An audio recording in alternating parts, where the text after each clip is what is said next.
Hello दोस्तों, नमस्कार। Stock market share channel में आपका स्वागत है। अभी हम बात करने वाले हैं अलंकित लिमिटेड कंपनी की, क्योंकि इसके बारे में जो फिलहाल आज बोर्ड मीटिंग होनी थी वो होती हुई दिखाई दे रही है। और वो जो बोर्ड मीटिंग हुई है, फिलहाल मार्केट जब आधे घंटे बचे थे, अर्थात लगभग 3 बजे के आसपास बोर्ड मीटिंग खत्म होते हुए दिखाई दे रही है। और मार्केट जब खुला था उसी समय उसका आउटकम भी निकलते हुए नजर आया है। और ये जो आउटकम निकल के सामने आया है उसमें जो कंपनी है अपना जो Q4 का रिजल्ट है वो जारी करते हुए दिखाई दे रही है, जिसमें न केवल ये स्टैंड एलोन जो डेटा है वो जारी करते हुए दिखाई दे रही है, बल्कि कंसोलिडेटेड जो डेटा है वो भी जारी करते हुए भी दिखाई दे रही है। इसके अलावा ये जो कंपनी है अपने मैनेजमेंट में भी कुछ बदलाव करते हुए नजर आई है। तो इन सब चीज़ों को हम इस वीडियो में पूरा डिटेल से देखने वाले हैं और जानने की कोशिश करने वाले हैं कि ये जो कंपनी ने जो अपना Q4 का रिजल्ट निकाल के दिया है जब 3 बजे के आसपास, उसको मार्केट ने कैसे लिया है, क्या मार्केट उसे पॉजिटिव लेता हुआ नजर आया है या निगेटिव, इन सब चीज़ों पर भी हम चर्चा करते हुए दिखाई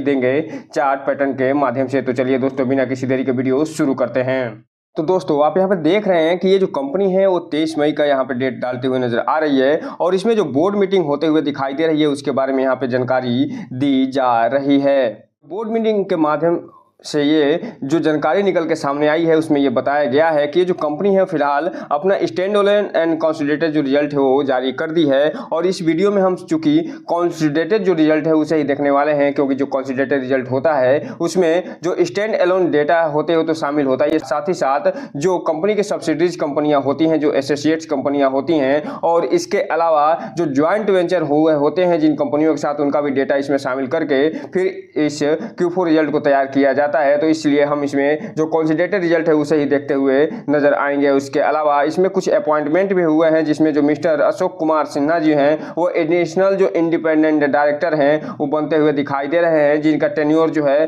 23 मई 2024 से शुरू होता हुआ देखने को मिलेगा। और इसके अलावा यहाँ पे आप देख रहे हैं कि ये 3 बजे के आसपास मीटिंग खत्म होते हुए दिखाई दे रही है। और ये जो PDF निकल के सामने आया है फिलहाल 3:10 पे आता हुआ देखने को मिला है। कंसोलिडेटेड रिजल्ट देखने से पहले हम बात कर लें थोड़ा सा ये जो कंपनी जिस सब्सिडरी के माध्यम से काम करते हुए दिखाई देती है उनकी। तो यहाँ पे आप देख रहे हैं जो पहली है वो है फिलहाल अंकित लिमिटेड कंपनी, और ये फिलहाल होल्डिंग कंपनी होते हुए दिखाई देती है, ये पेरेंट कंपनी होते हुए दिखाई देती है। और दूसरी कंपनी है उसका नाम है अलंकित जो टेक्नोलॉजी लिमिटेड है, वो इसकी ओनली ओन सब्सिडरी कंपनी होते हुए दिखाई देती है। और इसके अलावा जो तीसरी कंपनी है अलंकित फॉरेक्स इंडिया लिमिटेड, अर्थात ये कंपनी है फॉरेक्स में काम करते हुए देखने को मिलती है, ये भी इसकी फुली ओन सब्सिडरी कंपनी होते हुए नजर आ रही है। इसके अलावा जो चौथी कंपनी इसमें दिखाई दे रही है वो फिलहाल वेरासे जो टेक्नोलॉजी प्राइवेट लिमिटेड है, वो भी इसकी सब्सिडरी कंपनी होते हुए दिखाई दे रही है। और जो पांचवी कंपनी जो देखने को मिल रही है वो फिलहाल अलंकित इंश्योरेंस ब्रोकर लिमिटेड है, वो भी पूरा होली ओन सब्सिडरी कंपनी होते हुए दिखाई दे रही है। इसके अलावा जो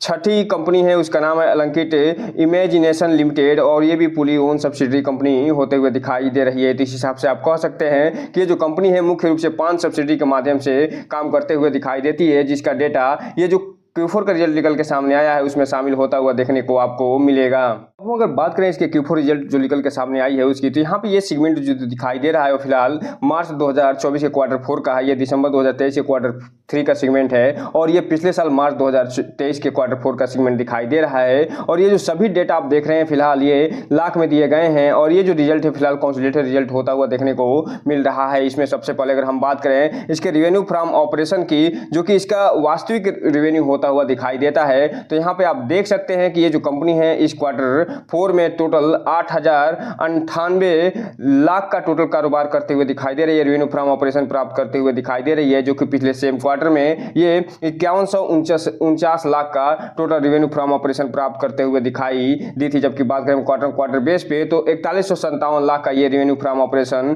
प्राप्त करते हुए देखने को मिल रही है। वहीं अगर हम बात करें इसके टोटल इनकम की, तो ये जो कंपनी है इस Q4 में टोटल 9232 लाख का इनकम प्राप्त करते हुए दिखाई दे रही है, जो कि पिछले सेम क्वार्टर में 15,000 लाख का टोटल इनकम प्राप्त करते हुए दिखाई दी थी। जबकि बात करें क्वार्टर बेस पे तो ये जो कंपनी है 5,836 लाख का टोटल इनकम प्राप्त करते हुए देखने को मिल रही है। तो यहाँ पे आप देख रहे हैं कि एक तरफ जहाँ रेवेन्यू फ्रॉम ऑपरेशन में ईयर ऑन ईयर बेस के साथ साथ क्वार्टर ऑन क्वार्टर बेस पे भी जबरदस्त वृद्धि दिखाई दे रही है, वहीं जो टोटल इनकम है उसमें क्वार्टर ऑन क्वार्टर बेस पे तो ये कंपनी जबरदस्त वृद्धि दिखाते हुए नजर आ रही है, लेकिन ईयर ऑन ईयर बेस पे ये जो है कम होता हुआ दिखाई दे रहा है। इसका जो मेन कारण निकल के सामने आया है वो यहाँ पे आप देखिए, ये रेवेन्यू फ्रॉम जो फॉरेन करेंसी सेल है उसमें ये जो कंपनी अच्छा खासा कारोबार करते हुए दिखाई दी थी पिछले साल के क्वार्टर 4 में, वो फिलहाल इस क्वार्टर में अच्छा खासा कारोबार करते हुए दिखाई नहीं दे रही है और ये फॉरेन करेंसी सेल करते हुए नहीं दिखाई दे रही है, जिसके कारण इसका जो टोटल इनकम है उसमें कमी देखी जा रही है। चूंकि आप जानते हैं कोई भी कंपनी अगर टोटल इनकम प्राप्त करती है तो उसके साथ साथ कुछ एक्सपेंस भी करते हुए दिखाई देती है। तो यहाँ पे अगर हम बात करें टोटल एक्सपेंस की, तो इस क्वार्टर 4 में ये जो कंपनी है टोटल 8244 लाख का एक्सपेंस करते हुए दिखाई दे रही है, जो कि पिछले सेम क्वार्टर में ये 14,252 लाख का ये एक्सपेंस करते हुए दिखाई दी थी। जबकि बात करें क्वार्टर बेस पे तो ये जो कंपनी है 5149 लाख का टोटल एक्सपेंस करते हुए देखने को मिली थी। इस हिसाब से आप कह सकते हैं कि इसके एक्सपेंस में एक तरफ जहाँ ईयर ऑन ईयर बेस पे जबरदस्त कमी दिखते हुए नजर आ रही है, जबकि बात करें हम क्वार्टर बेस पे तो ये जो कंपनी है अपने टोटल एक्सपेंस को बढ़ाते हुए नजर आ रही है और ये जो टोटल एक्सपेंस बढ़ा है इसका प्रभाव आपको आगे इसके प्रॉफिट में भी देखने को मिलेगा। हम अगर बात कर लें यहीं पे इसके प्रॉफिट बिफोर टैक्स की, अर्थात टैक्स देने से पहले ये जो कंपनी प्रॉफिट प्राप्त करती है और उसकी, तो यहाँ पे आप देख रहे हैं कि इस क्वार्टर 4 में ये जो कंपनी है टोटल 987 लाख का टोटल प्रॉफिट बिफोर टैक्स प्राप्त करते हुए दिखाई दे रही है, जो कि पिछले सेम क्वार्टर में 773 लाख का प्रॉफिट बिफोर टैक्स प्राप्त करते हुए दिखाई दी थी। जबकि बात करें क्वार्टर बेस पे तो 687 लाख का टोटल प्रॉफिट बिफोर टैक्स प्राप्त करते हुए दिखाई दे रही है। तो इस हिसाब से आप देख सकते हैं कि ईयर ऑन ईयर बेस पे तो इस कंपनी ने जबरदस्त परफॉर्मेंस दिखाया ये प्रॉफिट बिफोर टैक्स में, क्वार्टर ऑन क्वार्टर बेस पे भी ये कंपनी जबरदस्त परफॉर्मेंस दिखाते हुए नजर आ रही है। हम अगर बात करें इसके net profit for the period या प्रॉफिट फॉर द पीरियड की, जो कि इसका वास्तविक प्रॉफिट होता है, और ये जो प्रॉफिट होता है उसमें जो टोटल इनकम प्राप्त हुआ रहता है उसमें से टोटल एक्सपेंस तो घटाया जाता ही है, साथ ही साथ जो अदर खर्चे हुए रहते हैं और जो टोटल टैक्स होता है उसको घटाने के बाद जो शेष राशि बचती है वही प्रॉफिट फॉर द पीरियड या नेट प्रॉफिट के नाम से जाना जाता है। तो यहाँ पे आप देख रहे हैं कि इस कंपनी का जो नेट प्रॉफिट इस क्वार्टर में रहा है वो फिलहाल 646 लाख का होता हुआ दिखाई दे रहा है, जो कि पिछले साल सेम क्वार्टर में ये 560 लाख का इसका नेट प्रॉफिट होता हुआ देखने को मिला था। जबकि बात करें क्वार्टर बेस पे तो ये जो कंपनी है 811 लाख का total net profit quarter base पे प्राप्त करते हुए दिखाई दे रही है। तो इस हिसाब से आप देख रहे हैं कि ये जो कंपनी है वो फिलहाल ईयर ऑन ईयर बेस पे तो जबरदस्त परफॉर्मेंस दिखाते हुए नजर आ रही है प्रॉफिट फॉर द पीरियड में, जबकि क्वार्टर बेस पे इसके जो नेट प्रॉफिट है या प्रॉफिट फॉर द पीरियड है उसमें कमी देखने को मिल रही है। और ये जो कमी निकल के सामने आई है वो यहाँ पे आप देख सकते हैं कि ये जो टोटल टैक्स एक्सपेंस करते हुए दिखाई दे रही है, ये जो कंपनी इस क्वार्टर 4 में सबसे ज्यादा टैक्स एक्सपेंस करते हुए दिखाई दे रही है, जो कि 341 लाख का होता हुआ देखने को मिल रहा है, जो कि पिछले सेम क्वार्टर में ये 213 लाख का टोटल एक्सपेंस करते हुए दिखाई दी थी। जो कि बात करें क्वार्टर बेस पे तो दिसंबर 2023 के क्वार्टर ये जो है माइनस में 123 लाख का एक्सपेंस करते हुए दिखाई दी थी, जो कि इसमें जुड़ता हुआ देखने को मिला था। उसके बाद इसका फिलहाल net profit for the period बदलता हुआ दिखाई दिया था और ये 341 लाख का जो टोटल एक्सपेंस हुआ है उसमें बढ़ोतरी होने के कारण, अर्थात इस कंपनी के द्वारा टैक्स बहुत ज्यादा दिए जाने के कारण इसका जो नेट प्रॉफिट है फिलहाल क्वार्टर बेस पे कम होता हुआ देखने को मिल रहा है। अब हम अगर बात करें इसके अर्निंग पर शेयर की, तो चूंकि आप जानते हैं कि जो नेट प्रॉफिट इस कंपनी के द्वारा दिखाया गया है उसका प्रभाव इसके अर्निंग पर शेयर पे भी देखने को मिलेगा। और यहाँ पे आप देख रहे हैं कि ये जो कंपनी है ईयर ऑन ईयर बेस पे तो फ्लैट परफॉर्मेंस दिखाते हुए नजर आ रही है और 0.29 से ये इसमें नहीं बढ़ोतरी देखी गई है न ही कमी देखी गई है और 0.29 पे ही इस क्वार्टर में होता हुआ इसका अर्निंग पर शेयर दिखाई दे रहा है। जबकि क्वार्टर बेस पे बात करें तो इसके नेट प्रॉफिट या प्रॉफिट फॉर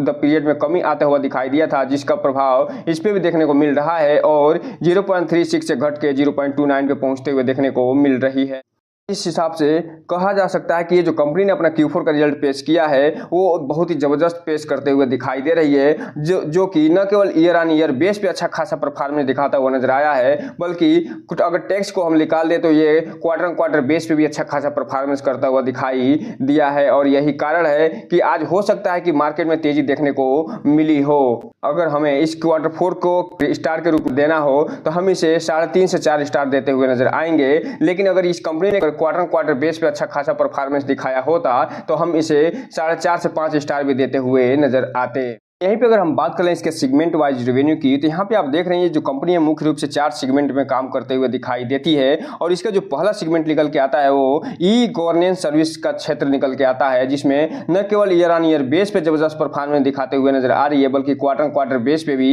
ये अच्छा खासा परफॉर्मेंस दिखाते हुए नजर आ रही है। अगर हम बात करें दूसरे सेगमेंट की, तो ई गवर्नेंस प्रोडक्ट सेल का सेगमेंट आता हुआ दिखाई देता है, जिसमें ये जो कंपनी है ईयर ऑन ईयर बेस पे बहुत ही खराब प्रदर्शन करते हुए दिखाई दे रही है और क्वार्टर बेस पे भी ये अच्छा खासा प्रदर्शन करते हुए देखने को नहीं मिल रही है। जबकि बात करें हम अगर सेगमेंट 3 की, तो ये फाइनेंशियल सर्विस प्रदान करते हुए दिखाई देती है, जिसमें ईयर ऑन ईयर बेस पे तो जबरदस्त परफॉर्मेंस दिखाया है, साथ ही साथ क्वार्टर बेस पे भी ये जो कंपनी है अच्छा खासा प्रदर्शन देते हुए नजर आ रही है। अगर हम बात करें चौथे सेगमेंट की, तो ये अनएलोकेटेड सेगमेंट होता हुआ दिखाई दे रहा है, जिसमें ये जो कंपनी है ईयर ऑन ईयर बेस पे इसमें कमी देखी जा रही है और साथ ही साथ क्वार्टर बेस पे तो इस कंपनी ने अच्छा खासा कमी दिखाया है। अब हम अगर बात करें इसके चार्ट पैटर्न की, तो चूंकि आप जान रहे हैं कि ये जो Q4 का रिजल्ट निकल के सामने आया है वो 3:10 के आसपास निकल के आता हुआ दिखाई दे रहा है। तो यहाँ पे आप देखिए ये जो कंपनी है ये आज इसका चार्ट पैटर्न ये दिखाने की कोशिश कर रहा है कि एकदम साइडवे पैटर्न के साथ ये चलते हुए दिखाई दे रही थी, लेकिन जैसे ही 3:10 पे इसमें ये कंपनी ने अपना रिजल्ट निकाल के दिया, उसके बाद